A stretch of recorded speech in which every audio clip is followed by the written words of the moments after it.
different kinds of wushu. Meron din ganitong klaseng wushu. Slow moving, meron din yung wushu, para kickboxing style. So that is where the second group of athletes are joining us. Thank you very much. Doon na lang po tayo sa loob. Wushu athletes. Gotta move back. And our dear seniors and all other colleagues in the class group. If you want to join them and participate, saan po kayo pwedeng puntahan? Dito po sa Burnham. So every morning, they are here. If you want to participate and be a part of the Wushu group, you can just visit them at the Burnham area every day. Now, our next group of Wushu athletes is the Wushu Kaulo. Tama ba yan? No? Wushu Sansa. Sanda. Okay. Meron ba kayong showcase na something? Wushu Sanda. Alright.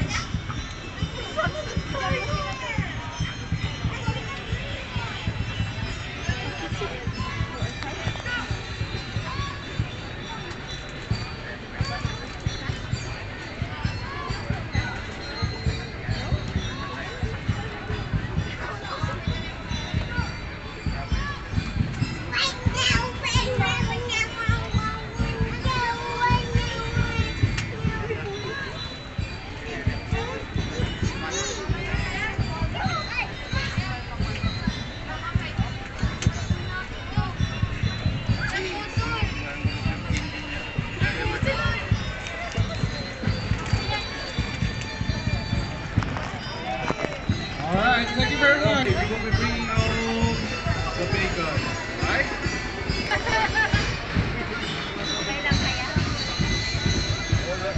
Our next participants will be joining us in a while. I think they're on their way in the Lake Yard area. So we have another group of Wushu exhibitionists.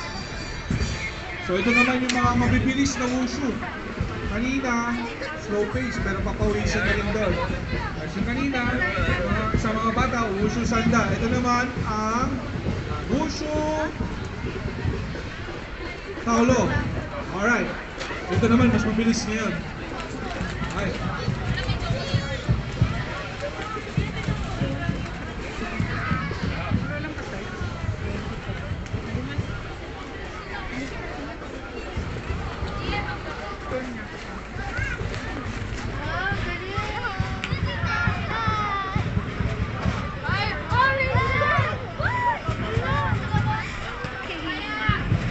He's watching them look at the paper. Chris, saan ko sa laman niya? Perfect na panagduan natin.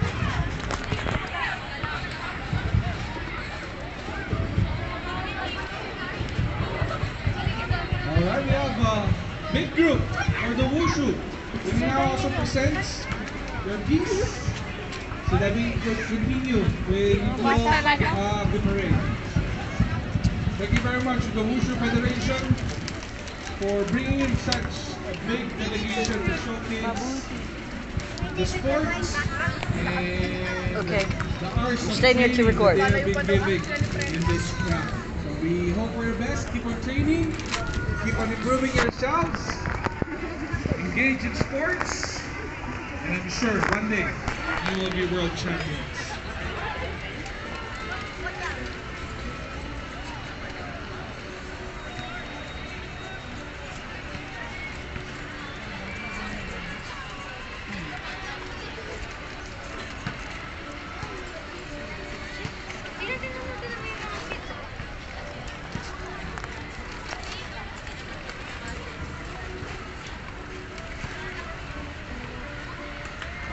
The wonder of the Wushu arts covers young ages and even seniors. So this art can be for the young ones and even for the old ones. Wala po pinipiling age, so pwede pong bata at pwede rin pong matanda. So meron pong bagay na Wushu po para sa inyo. So check them out here at the Burnham, and I'm sure a lot of them will be able to share to you kung ano ba yung pwedeng salihan ng mga bata and even ng ating mga magulang at mga matatanda. So once again, maraming salamat to the Wushu Federation of the Philippines Cordillera Administrative Region.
kaibigan ng Lumban Elementary School.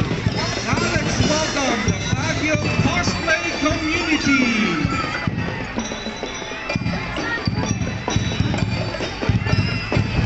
Headed by its President Franz Dominic Palisi. And I'd love to say some good friends, Quintin, over there. Thank you for joining Baguio Cosplay Community. Maraming salamat sa inyong support.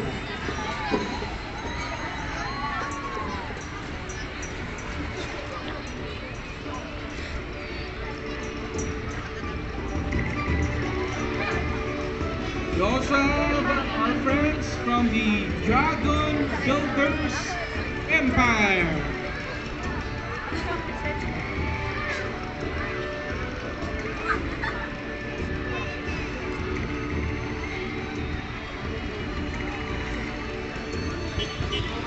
Of course, our friends from my very own organization, the Lions International, District 301C, Baguio Region.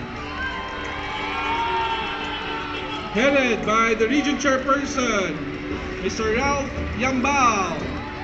And joining them are the different clubs of the Baguio region.